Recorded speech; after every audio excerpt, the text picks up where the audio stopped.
welcome to the Meander Travel Podcast. This is episode number 20. Woo! Yeah, right? Some people thought we wouldn't get this far. My name is Julie, and I am the her in our title, and Tony Hello. is the me. Today we are leaving behind the talk about our pasta, wine, and gelato-fueled adventures in Italy, and we are taking you somewhere totally different, a lush, tropical Caribbean island. This destination was to be one of our stops on a cruise back in March of 2020. Yeah, you can kind of figure out that did not happen. So instead of swimming with the big fish and snorkeling maybe on a day, we were at home playing cards with our kids and learning the newest dance moves on TikTok, which I'm going to say, I'm a savage dance. It didn't exactly replace my time in tropical paradise. Yeah, you're savage, all right. So, fast forward a few years, lockdowns lifted, our travel itch was stronger than ever, and we finally made it happen, but not on a cruise.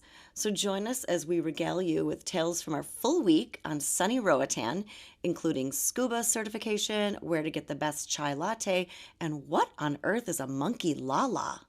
Wheels up. We're gonna be two hearts running wild.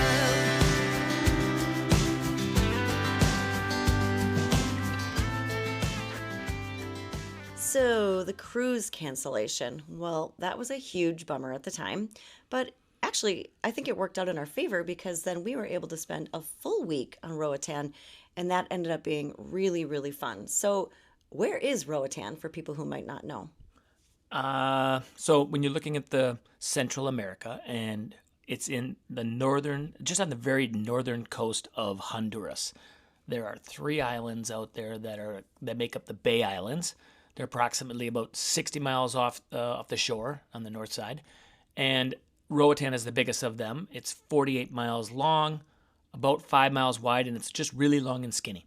And then there's also, I think, Utila and Guanana or Guarara or whatever. I can't remember how you say it. Anyways, so it was formerly an English colony, so English is dominantly spoken, followed closely by Spanish. In addition, Roatan lies on the southern edge of the Mesoamerican Barrier Reef System. And this is important because this is the draw for most people that come here. They're wanting to scuba dive and snorkel, and it's actually the second largest reef after the Great Barrier in Australia. Which leads us to the foremost decision when staying here: which area do you stay and where do you want to go and get a hotel? There are 2 main areas that where all the hotels are located. And you can rent Airbnbs and stay in small mom and pop type places all over the island, but mostly people stay in either West End or West Bay. And yes, those names are similar to each other and can be a little bit confusing. We did a bunch of research, and we found that West Bay is home to the long, walkable white sand beaches, larger, fancier beach hotels and resorts, and West End has a more kind of gritty, authentic, charming Caribbean vibe with quirky bars, nightlife, and smaller beach spots, much smaller. And we compare that to like Miami, South Beach, and Key West. Well, and we are Key West lovers. So we ended up picking the West End vibe, and it was right for us because we weren't traveling with kids that needed a big pool or a playground, and we wanted to get away from the bigger crowds, and more importantly, the influx of cruisers, and that's where a lot of them end up, is down in the West Bay area.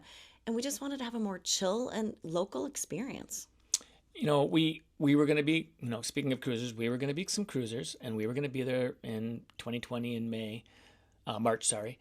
And, it's important that we are aware of tourism and that it can provide a lot of stuff for local economies, especially in areas that are less developed. But it also has problems that comes with it. Over tourism is a big issue right now in the world, and it's definitely a situation that has its effect on Roatan as well, and it's something that we've discussed a lot right currently. Yeah, the population of Roatan is approximately, let's say, I don't think they've done a census in many years, but let's say about 100,000 people. That can actually expand to more than double, and in some places I've actually read was triple, which seems insane. But with all the fly and stay tourists, and then the addition of these super-sized, massive cruise ships that they have now, that puts so much pressure on the infrastructure of an island. And historic sites and places all over the world are having the same problem and how to figure out what to do. But in this case, it's also super detrimental to fragile ecosystems like the reef that's there. which is, immense. It's one of the best places for diving in the world. But the income from tourism, it helps to pay for roads and sewers and sanitation and funds programs to restore the reef and the ecosystems on the island. The conundrum, though, is where's the balance? And we find this, we think about this a lot when we travel all over the world. How do communities determine how many tourists are too many? Yeah, that is a good question. And maybe that one is only for those community managers to decide. They can only determine how it's affecting their community. But we think about this for ourselves. We're traveling a lot and we think, well, what can we do individually to be responsible, to reduce our footprint, to try to have a positive impact on these locations and not just be taking? And we can do small things. We can't do the big things, but we can do small things that can often make a difference in the long run if everybody was like us. For example, we can bring reusable water bottles. And actually, what's super cool? Just today, I kind of did a fun thing where I have a pink water bottle here in the house that I really like. And I've taken it on many trips, but this time I took an acrylic paint pen and I actually wrote on it. I wrote Nashville actually because I took this one recently to Nashville with us. And I'm going to start writing on there each of the destinations that I bring my water bottle to. So, and I just did this today. I don't know, had an idea. So I decided to make it kind of a special souvenir. So instead of using those plastic water bottles all the time, bring your own and make it into a special thing that it's actually recording your trips. Like that's actually kind of cool, I think. And then on the same note, you could bring like a foldable, reusable bag or something like that so that you don't have to get plastic bags and actually in Roatan, this is super important because they outlawed single-use plastic bags in 2019. So You can't find them anywhere on the island. no, you can't go to a grocery store or a convenience store or even go to a restaurant and have like takeaway stuff. They're not going to give you plastic bags. So they're going to have paper bags or some other means. So all in all, basically, and then eat local too, obviously. But that means skip the Starbucks in favor of the smaller, locally owned producers and try to find handmade items for souvenirs instead of mass-produced items. So I love when I'm traveling to pick up like jewelry and soaps and perfumes and things that are made locally. And that's so special to me when I get those home. Other things that we've been doing, take, unfortunately, shorter showers, reusing our towels and turning off the lights. And, when you're traveling in a lot of times in the city, you don't even think about some of these things. It's just, you leave the lights on if you leave the room. It's no big deal. It's a hotel room. But in some parts of the world, energy blackouts and brownouts are a big thing. So, yeah, you can do your part. Yeah, that's super helpful. And like, for example, when we're traveling, it's incredibly rare that we allow maids to even come into our room. So we just refuse the linen changes. Or so we think. Well, I mean, we at least put the little thing on the door that says we're okay. We don't need, refresh sheets. If we're staying at a hotel for only 3 or 4 nights, that's silly. I mean, we wouldn't change our sheets at home that often. So there's no reason that we need to have that done on vacation. And just saving that hotel staff's time and their resources by doing something simple like that can actually go a really long way. All right, so back on topic a little bit to Roatan. And we wanted to discuss a little bit of that stuff because we think about it when we travel all the time. But to get back to Roatan in particular, thanks for letting us spin off on that a little bit. Here's an important topic. We purchased a stay and dive package. Now, people are like, stay and dive. So when we're super excited about this because, when you go to a resort that's a place known for diving, you want to get it so that you don't have to like go to the hotel for this one, a restaurant for this one, a dive place for this one, tours for that. This stay and dive package was awesome. It included everything from the hotel, the breakfast, plus Julie's PADI, which is the organization that certifies all scuba divers throughout the world. There's another one, but I think it's much, much smaller. But PADI is what most reputable dive shops and hotels and tour groups use. She did her certification through them down there on the same dive package. and multiple dives for both of us. So for a small fee, they also picked us up at the airport, which we didn't have to worry about trying to figure out how to get over to West End. Yeah, that was nice. And I mean, it really was a slick system. So I was able to get the email link to register with Patty ahead of time, like well in advance. I think we actually booked this trip fairly last minute, but I still had plenty of time to get online and complete my computer coursework before the trip. And then all I had to do once I got there was just do my open water dive certification. Yeah, you did that training so well. It's like as if you already knew the material or something. I mean, how'd that work for you? Don't be snarky. Yeah, so you know what? Let's just say that I was maybe just cut out to be a snorkeler, but I am the most Is that a word? a snorkeler. Snorkeler. Yeah, Okay, snorkeler. just sounds A weird. snorkeler. But I am the most educated non-diving snorkeler because I actually have been through this program twice now. I think I've failed Patty twice. So I've taken all No, the you haven't coursework. failed. You haven't failed, Patty. You just didn't do part of it. Well, it was interesting though because the first time I went through the Patty certification was probably 30 years ago, 25 years ago. God. I don't know, a really long time. And I basically had a panic attack in the pool, which I was standing in 4 feet, or I was swimming in 4 feet of water, and the instructor's like, stand up. It was so embarrassing. And I'm like, yeah, I don't really like this. I felt super claustrophobic. I just didn't like it. It was March in Minnesota in the wintertime.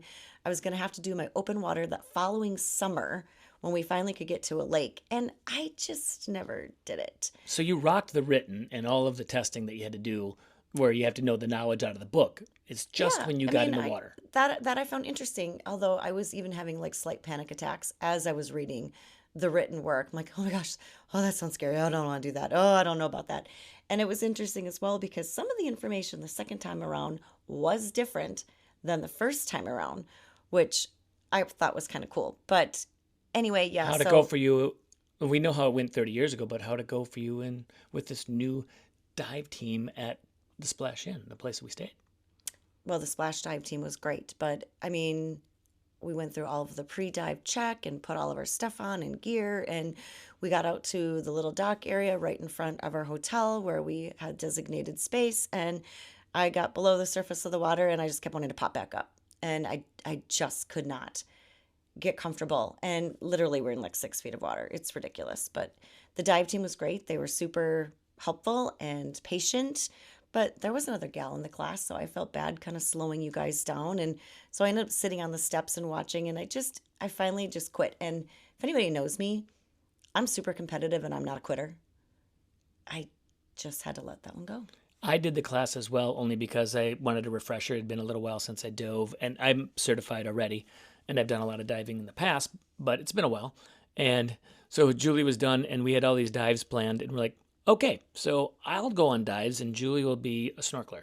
But that's okay because of the way it's set up down there. But also, it's quite all right to go through this and find out that, you know what, it's just not for you. I mean, Yeah. you tried it multiple times. You know, it's not like you didn't do it once. You did it twice, passed the written, but then, hey, it's just not for you to be down that far underwater. Yeah, you know what? I think there's no shame in that. I feel okay with it. I've made peace with it.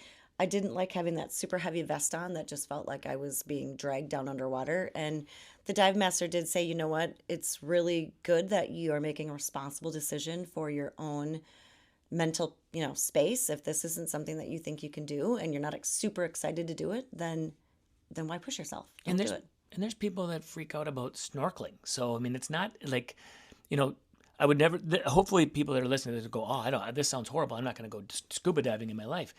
It's worth a try. It's an unbelievable other world to be able to go down deep underwater with this equipment on and beat around the fish and the rays and different things. But it's okay if you can't do it or you don't want to do it or if something makes you say it's not right for me. That is okay. Maybe you snorkel, maybe you just swim and wade in the beach. It's okay. Now, what the cool thing about for us was that Julie loves snorkeling and she's done it for a long time. Is that they were super accommodating.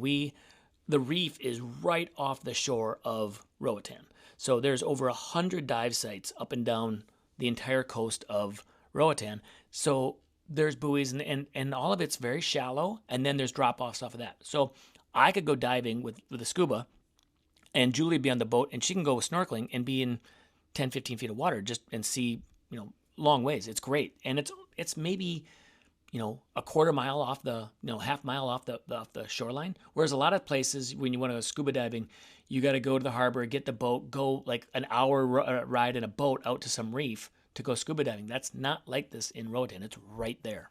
Yeah, it's super convenient. You can literally see it from like our hotel room. I could look out and be like, oh, his boat's still out there. Okay, he's not back yet or whatever. But I appreciated just being allowed to go on the boat with the divers and snorkel at my convenience as well. And honestly, there's so much marine life there. It was spectacular. I have absolutely no regrets. And there was times where I felt like I saw just as much as you guys did. I know that's not true, but I felt It's very not.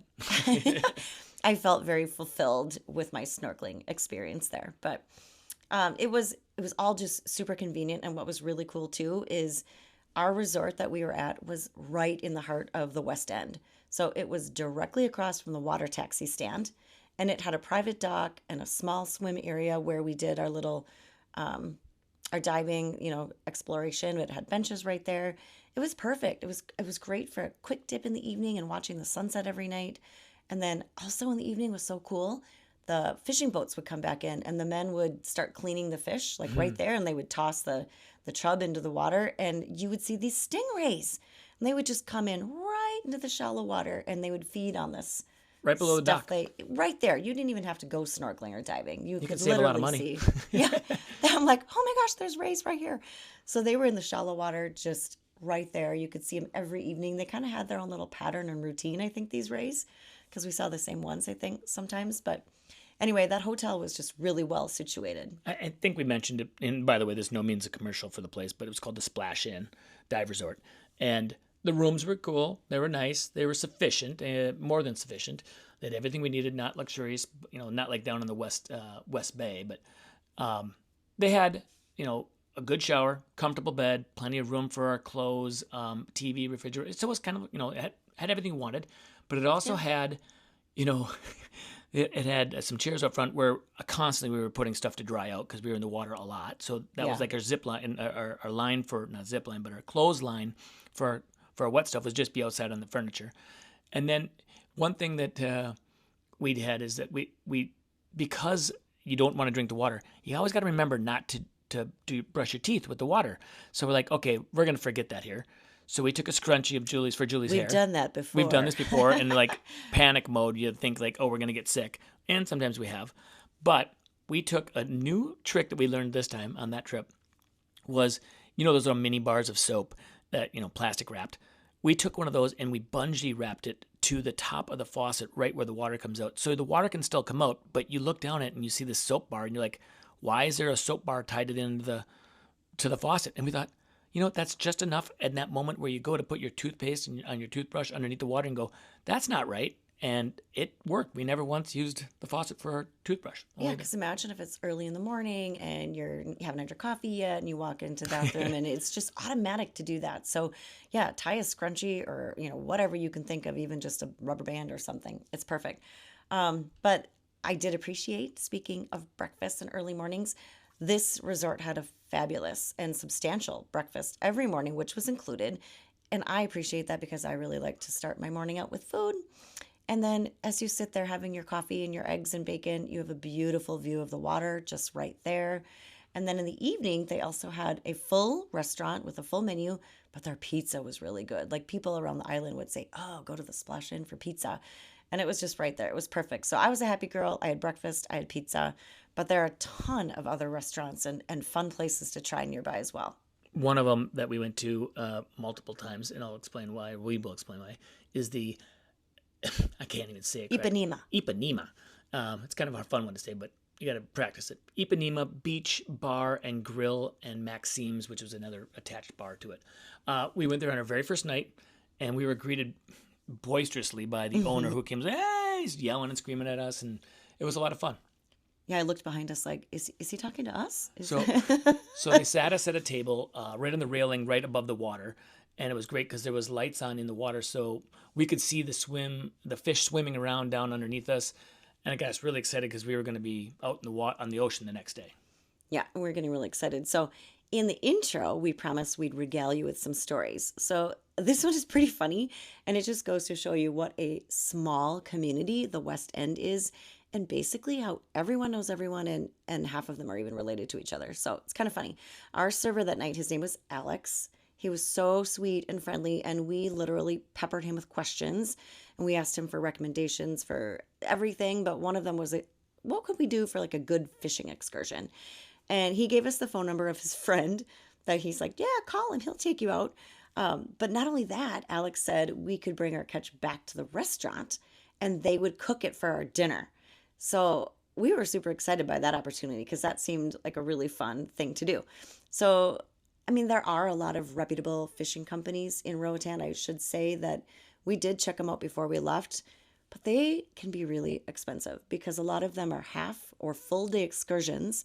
And they have specialized equipment on these fishing boats for all different kinds of fish that you might want to catch, the big fish. And honestly, the only fishing I'd ever done was really like with my grandparents on a motorboat. And I didn't need anything that fancy. And moreover, I was actually really scared to be on a big fishing boat out on the open water in the ocean where I could possibly get seasick. And then I would be stuck on this boat with a whole bunch of people that I didn't know and not able to get back. And not only that, if we're at the tour, nobody's going to want to go and take you back because they're wanting to be out there. So it was just Julie and I and this captain. And it was, long story short, we were able to connect with them. And a few days later, we went out and we went fishing. We were there at 6 a.m. and we headed out on our adventure. We paid a fraction of what those tours cost, which was great. Oh, for sure. And it wasn't the largest boat. Our captain didn't Nope. speak almost any English. We a lot of sign language. But we did speak some Spanish because we speak Spanish, and he was fine with that. A little bit. Yeah. The tour consisted of him like trolling with lines. We had multiple lines out, and then whenever we would, get a bite, he would turn off the motors, and we would reel him in, and he would help out there, kind of like a normal guide. Yeah. We brought in 4 fish each, but Julie caught the biggest fish. It was a really nice bluefin tuna, and that was the big winner. So then when we went back to the shoreline, he cut them up into steaks.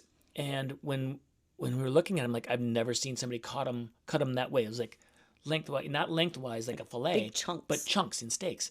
And I asked him, why did he do that? And he goes, now, because at that restaurant, they serve bluefin tuna, but they serve it in fillets.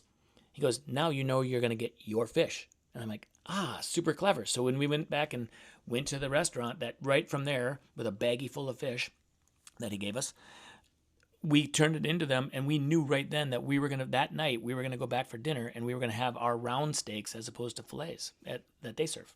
Yeah, and I think the server even was like, oh, this is kind of weird that they did it that way. And we're like, oh, well, we don't know, whatever. But it was kind of fun. So after we got done with our little fishing excursion, we did head straight to our favorite coffee shop that was down the block, and it was called Bean Crazy. We've been crazy. And we would get dirty chai lattes. Never had it before. No, it was funny. So it's literally just down the street from our hotel. So it was super convenient, but they had the best coffee. And I ordered a dirty chai latte, and that just basically means that it has espresso in it. So it's chai, but with the espresso. And Tony had never had one. He's like, I don't know, I'll try it. And he was like, where has this been my whole life? And we got it every single day. And then funny story, because we were there and we would have, 1 or 2 each morning. Because they were so good. They're so good. We ran them out of chai that week. They literally ran out. They had no more. We had to go and find some other coffee drink because they were completely out. Super disappointing. And they tried to after go that. find it on the island, and they couldn't find any. Yeah, that was a bummer. Okay, so another thing that we talked about was this location of this chai latte shop. It is right on Half Moon Bay. That's famous. People might have heard that if they ever heard of Roatan before. They might have heard of Half Moon Bay. Well, there are also Half Moon Bays in other places around the world. Maybe but it's that's because why. it's like, there's one in California. True. But it's because it's literally shaped like a half moon, like a crescent. It's a crescent-shaped bay. But we would sit out there in the morning and we would watch the swimmers and the school children and all different kinds of people coming out in the early morning. Tony, of course, liked to watch the birds that were flying around. And then we would get the biggest kick out of watching the dogs. So Everywhere. dogs are everywhere. They totally rule the island. They go anywhere they please. And even if that means that they lay in the middle of the street, Which they do. taking a nap. Yeah, the cars just go around them, and the dogs are actually pretty savvy when they're tooling down the street. They're watching. They kind of know what they're doing. But let's be clear, the traffic is not moving very fast anyway, because there's basically one main artery that runs parallel to the ocean. There are some other little side streets here and there, but the main thoroughfare is right there, and there's just a lot of traffic. But Tony, why don't you give our listeners a little description of what this area looks like so they can visualize it? Well, yeah, there's multiple, like there's Half Moon Bay in West End, and there are a lot of bars and restaurants, but they're not like these big fancy ornate ones. They're kind of like mom and pop shops, and it's just a strip from one end to the other end, and it probably takes you about a 35-minute walk from one end to the other end. Yeah. And there's hotels and stuff dotted along the line, but it's totally different than going down to West Bay, which we did when we went down there by water taxi. That is very fancy. Big, huge monster hotels, big, beautiful white sand beaches, 100 yards from the water up to the trees. And that's not like that at all in West End. West End, it's small little beaches, using somebody's dock to go into the water. And it just feels totally different, like you're in a different place. Yeah, so we did one day take a water taxi over to West Bay because we had to check it out. We wanted to see what it was like. And so, man, it was funny too, because basically those water taxis, that's pretty much It's the what same we boat, had on our basically. fishing boat. Yeah, it was basically one of those water taxi boats. So it was not a luxurious fishing boat by any means, but that's okay. Anyway, the water taxis, super convenient, cost $5 a person, and you can actually give them American dollar bills, Everywhere. like even ones. And they actually prefer the smaller bills, the fives and the tens. And you really want them to be in good condition. No, they won't necessarily take them if they have any rips or tears. But anyway, so we were looking forward to going to the West Bay and kind of seeing what it was like. And it's true, the beach there is very superior.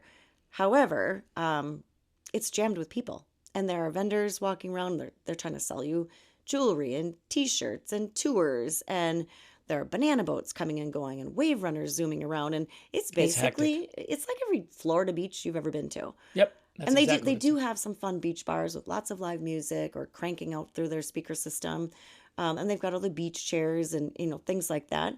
But it wasn't very long. I think we had one cocktail, and we sat No, there. we And might we're have like, two. okay, maybe two. But we're like, yeah, let's go back to West End. It was like our haven. We're like, see you peeps, we're out. That was more our style. Don't get us wrong, though. It was a very nice place. A lot of most people would probably prefer to go to West Bay, but for us, it's just kind of our style is West End. We didn't, we're at a different stage of our life maybe than some people that want to go and party and have these big resorty places. Well, They there got were a their lot of kids. kids down They there, got yeah. kids and they're going in their pools and stuff. There's really no pools where we were, so it's a little different. The blue water is everywhere, so it doesn't matter where you're at.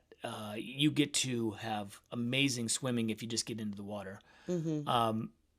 The multiple dives that we did each day, like we did snorkeling or we did or I did dives. But in the afternoon, people take siestas, and then they're, popping in and out of all the different bars and restaurants. And at night, you go out, and for us, we went to bed fairly early because we were also getting up early for breakfast and for dives or snorkeling.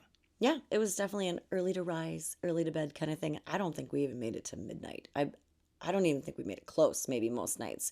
But that was okay with me. And then also, it's so much cooler in the morning when you get up there. So in Roatan, it's usually between 85 and 90 during the day. And at night, it might get down to about 78. I mean, and this was when we were there, it was January, February. I don't know, it's still really hot. So it was nice to get out in the morning and take a walk, and we would head back and like into some of the little neighborhoods, and we'd see bird life. And then remember there was like a monkey on a, Oh, how would you describe that? I would get up every morning earlier than Julie and grab my binoculars and go out and try and go birding because we are in paradise, right? Lots of different kinds of birds, and we're up in Minnesota. And I was walking down the street behind our hotel, which just gets onto the residential area. And I'm walking along, and all of a sudden this monkey jumps at me from the side with a fence in between us. There's somebody that has a pet monkey and a really elaborate system in the backyard where it can go all over, jump trees, it can swing, it can do all these fun things. And it was so fun and friendly. And it was, I would get close. I didn't want to put my fingers in there, but it wanted to take anything if I put like a leaf or something, and it was showing off and jumping for me. I went back every day and saw all different kinds of animals and birds back there, but I had to bring Julie down there to show her the monkey. It was We went back to multiple times to see He it. was very cute. I mean, it was like a really long leash on a wire chain that ran all the way around the yard. It was Yeah. very, very unique. I mean, most people have dogs or cats. This was a monkey, but anyway, but yeah, so the main reason that most of the people who live here and the ones that work here and travel here are here for the diving. So when you walk down the street, particularly in the West End, there are tons of dive shops. And just about everyone you meet is a certified diver. And there are a lot of expats who've moved here because they want that relaxed environment and they want to be in the water every day. I mean, it's a pretty good life. And they don't live down in West Bay. They live in West End. A lot of those people that are dive, they want to go from where all the dive shops and all the people. It's more of a dive central as opposed to resort. Yeah, that's why it kind of reminded me of Key West. Like, I don't know, just that water aspect and those little places. But so I did some snorkeling, but Tony did the diving, and I think he should explain a little bit about some of the dives that you got to do. I mean, I didn't get to see what you got to see, so why don't you tell people kind of what you were able to see when you were down there diving? A little bit of Roatan has had some of the heat with the environmental changes in the world. Some burn off on the reef. They have a name for it, but some of it was coming back, and it's a slow comeback. But it's a part of the restoration too, is to try and bring the parts that are dying back to life. So it's ongoing always. But we went out and we went to one place called the Blue Channel, which is kind of a famous dive spot. Awesome. You got these shallow areas, and then you have these coral reefs, and then there's just these huge drop offs. So you can look down like 100 feet straight down. You drop down a little bit and you're like, wow, I just went from 30 to 70 feet really fast, and you don't even realize that you're going down that much. And then you got to slowly come back up because of decompression. You don't want to get sick. So I got down there at about 70 feet on my second or third dive, I can't remember. And my ears started to ring pretty bad, and it hurt. So I came up slowly, and still getting to in the shallower areas, it wasn't hurting as much. But I stopped diving after that dive. But I came back, and I thought, for the rest of the trip, we had 3-4 more days. Julie and I would just snorkel together, and I did a lot of free diving too, which was fun. But for the dives, I think you actually got like some water in your ear, I didn't think you, it or was, and something? they were worried that I was going to possibly rupture my eardrum, and then to get on a plane, that's no good. That would be No, excruciating can you pain. imagine? So I just said I'm not going to push it. It's not broken, but it could be. Let's see. But we saw all kinds of eagle rays and stingrays, and somebody saw a hammerhead shark out there right like 10 minutes before us, and we never saw it. I think it was in the same area that we were in. Yep. Yeah, and we just didn't see it. I was so bummed. I'm like, that would have been so cool. Thousands of fish. My dad though. would have been really mad. Thousands of fish, seen and a a lot of channels in the coral. Like I would go down with free diving and with scuba, and you dive down, and then there's like a tunnel in the coral, and you could go through these caves and tunnels and come up in another spot, back up into the open water. See, that's the kind of stuff where my heart starts to palpitate and I get really nervous about. Like, I don't like to hear about tunnels and caves. That stuff scares me. Well, a lot of it's shallow, so it's not like she can snorkel on the surface and see all the stuff that I'm going down to see. But I just, there was some times when there was eels underneath rocks, and the guide was free diving, holding a weight in his hand so he could get down faster. So here I'm shedding all my stuff and I'm carrying weights, and I'm diving down there with him because if he can go, I can go. Well, no, he could hold his breath He's for like like 3 20. minutes. Yeah, he's 20 years old and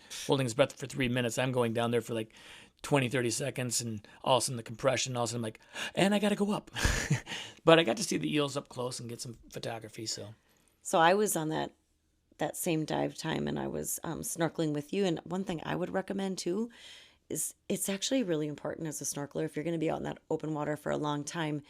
And we were swimming, I don't know, an hour. It felt like a long time, but I started to get kind of tired, and I was really glad that I had a little tube. What do you call them? The little Floaty. It's kind of like a floaty. yeah, but what are they? The little tubes, those yellow Noodle. noodle. Thank you. I couldn't think of the word Floaty, noodle. noodle, same thing. They're like, hey, do you want a noodle? I'm like, yeah, I do actually, and because otherwise you are treading water, and the currents are actually really strong out there. So I was getting very tired. It was important to, and it was hard to like try to tread water and swim and do all this stuff. So it was kind of nice to have the noodle. That's all I'm saying. Some of the time when Tony was out diving, I would be on the boat, but a lot of times I would just stay back and I would do my own thing. And I would take my snorkel equipment that our dive shop was kind enough to let me use, which was so sweet. I ended up buying my own at one point, but they would let Mask, me. yeah. Yeah, the mask and the snorkel tube. But I would go down to that Half Moon Bay and I would snag a beach chair in front of Ginger's and I would just admire the crystal blue water and I would be sipping on sangria or a Monkey Lala. And when Tony returned, we would get the nachos there. Oh my gosh, just order them. They were delicious. And what's a Monkey Lala, you ask? Well, it's a cocktail that's served widely in Roatan. I mean, every single restaurant had their own. It's made with vodka, Kahlua, Bailey's, coconut cream, condensed milk, and then blended with ice. And it is cool and creamy and refreshing. And I mean, they were all good. It didn't matter where you got it, but everybody had kind of their only version. It's like this. It's like Roatan's signature drink. Oh, and by the way, all the ice is safe to drink in Roatan. We were worried about that because you can't drink the water, but the ice is fine. It literally is purified. I think we asked every single restaurant and they were getting annoyed with us, but we were so nervous. But nope, it was fine. And we had no trouble with food or drink in the restaurants and bars there. Cool thing about Half Moon Bay, which is where Julie would go to Ginger's. Let's specify. Ginger's is not some woman you just met on the street down there. Ginger's is the name of a restaurant. Yes, true. And it has chairs right on the sand. It's in a my little friend's tiny house. Yeah, exactly. And so I would get back from the dive and I would go and meet her there because she'd be sitting in a lawn chair or sitting in the water. And then I would go snorkeling with her in Half Moon Bay.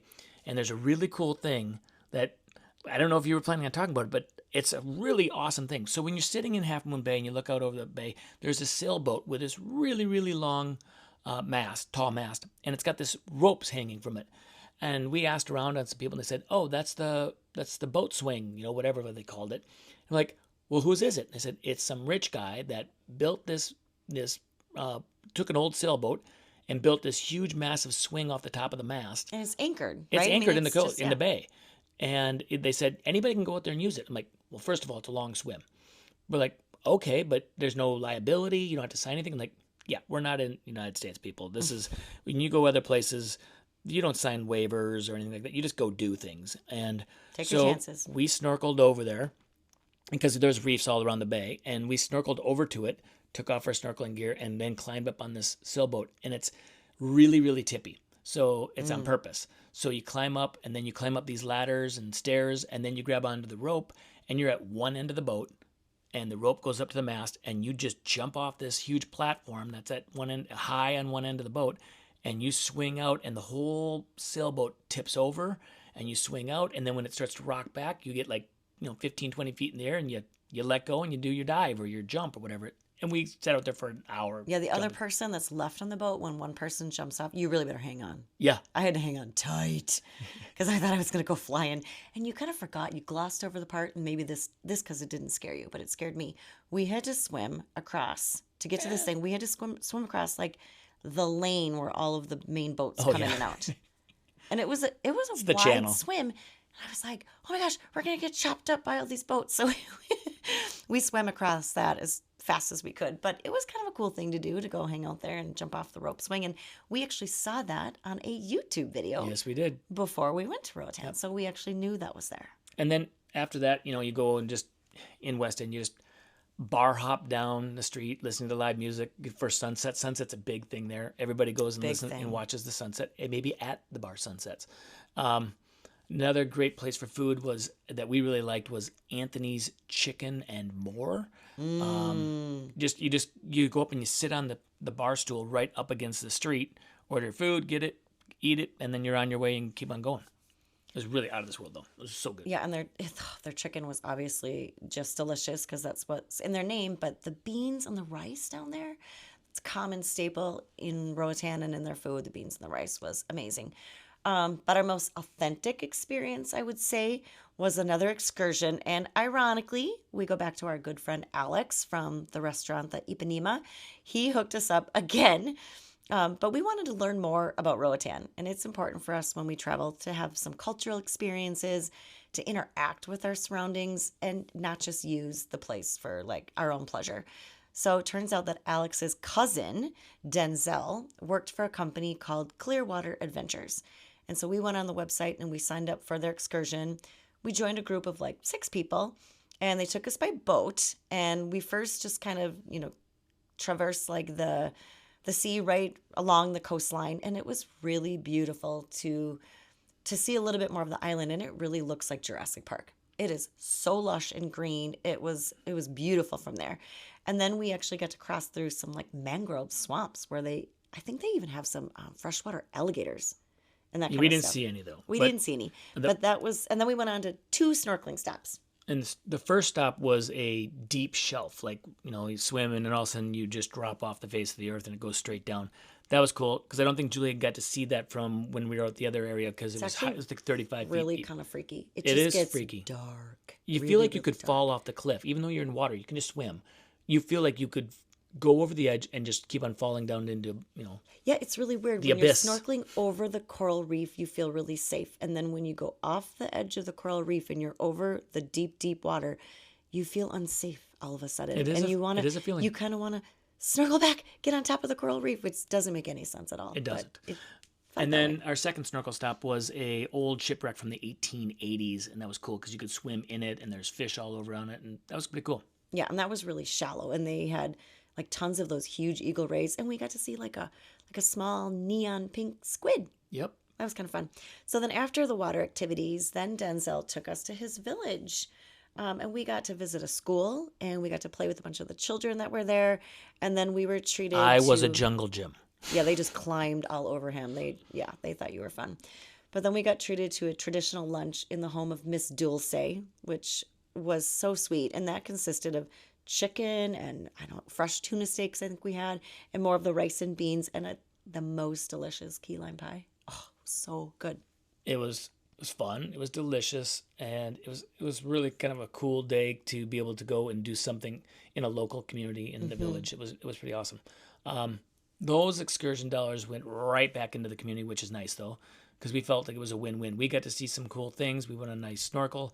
We got to go to this village, see what local life is like, and they get the money and not some big mega corporation. So Yeah, Denzel actually said that a good chunk of that money went to Miss Dulce and not just to help pay for the food, but Miss Dulce is a woman that just has a house in this community that they know makes good food, and she's open to cooking for people, so she gets money. yeah. And she, you're sitting in her kitchen and living room and dining room, and just it's really authentic. Literally, yeah. Yeah, no, it was really neat. We I think that appreciated cost us $110 a piece, so it wasn't cheap, but it wasn't. We got a lot for it. It was 5 hours long. Yeah. So, Yeah, and we got to go up halfway up the island, so we went like 20 miles. Yeah, it was a long day and we did a lot of things in that time. So obviously we had a lot of water adventures on Roatan as we've been discussing, but another fantastic thing to do is to check out the jungle. There is a jungle there.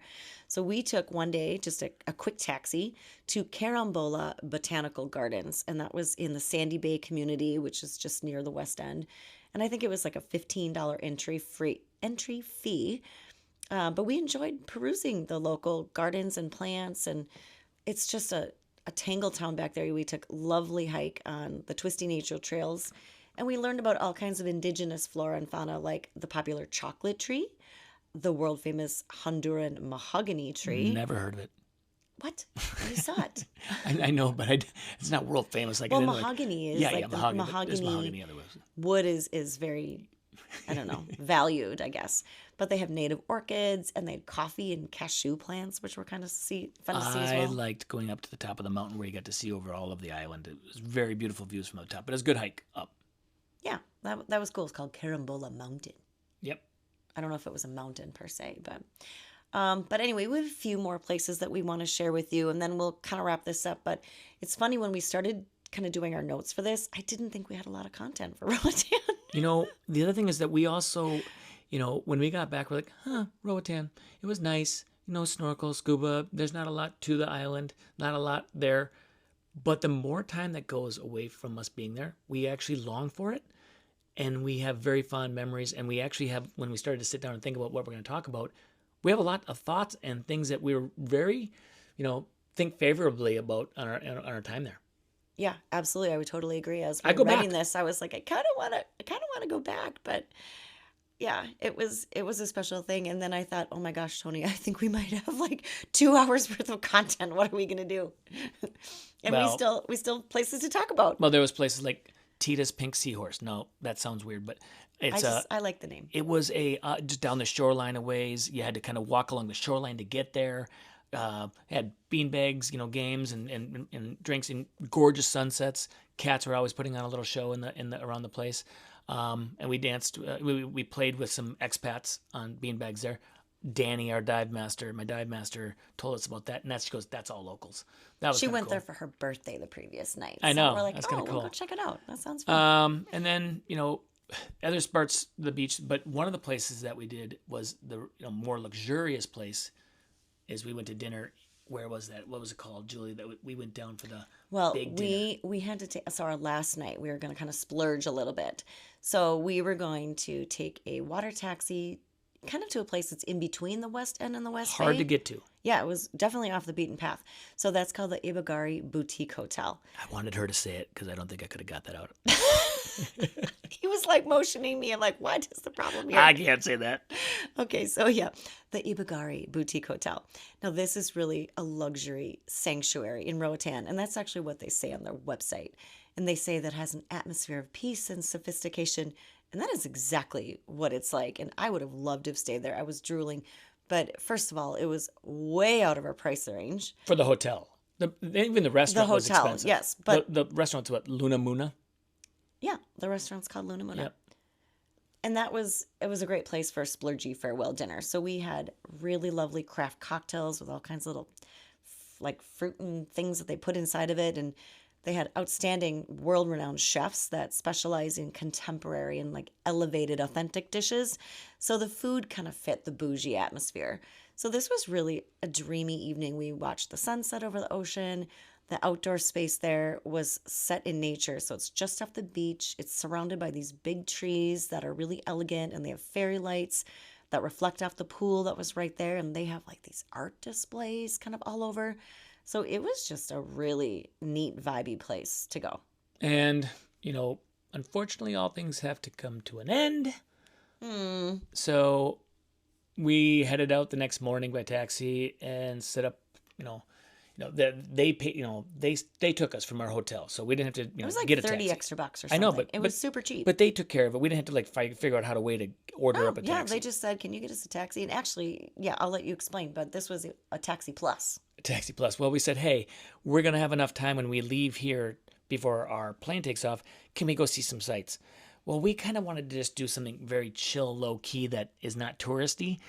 Yeah, he took us to touristy places. That didn't really work. It didn't work. I'm sure he's getting a cut. It was his from cousin, his cousin or his friend, or his brother. Exactly. Somebody ran. So we went to a chocolate factory and we went to a rum distillery, and then we also went to this. I mean, that was actually kind of yummy.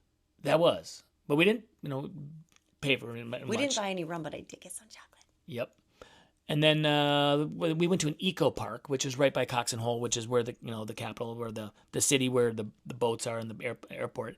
And wasn't like a zoo. They had animals and sloths and cool things and birds, but it was very much out in the middle of a jungle. It was pretty cool. Yeah, it was called the Mayan Eden Eco Park for anybody who wants to know. And it is a little bit different than some of the other places because they are taking in rescues. So they're trying not to abuse the local population of animals and birds just for their own use. But these are actually ones that they have rescued. So it makes you feel a little bit better about paying the entry fee for something like that. So that was kind of nice. So you get to see, yeah, like you said, sloths and toucans and macaws and monkeys. And they have some of the most renowned butterflies and hummingbirds there as well. So we've come full circle. Started in Cox and Hole, went over to West Bay and West End. Now we're back in Cox and Hole, and now it's time to go home. And, there was probably just as much left unexplored as what we actually saw. In fact, we didn't even get to one whole half of the island, which is when you've been there multiple times, people are like, oh, we'd like to go up to the north end of the island and the east end. And we never got to do that. So yeah, so we got to go back. We got to go back. And now I'm up for it. I'm right after we got back, I was like, oh, that was fun. I don't know if we have to go back. But now we're like, God, I really miss it. I kind of want to go back. Should we to check Roatan. into airfare? See what the Let's prices are? go look into airfare. All right, with that, thanks for listening. Please follow, share, do all the things, the things we ask you for at this point. And we appreciate you listening if you made it to this point. So thank you, and Wheels up.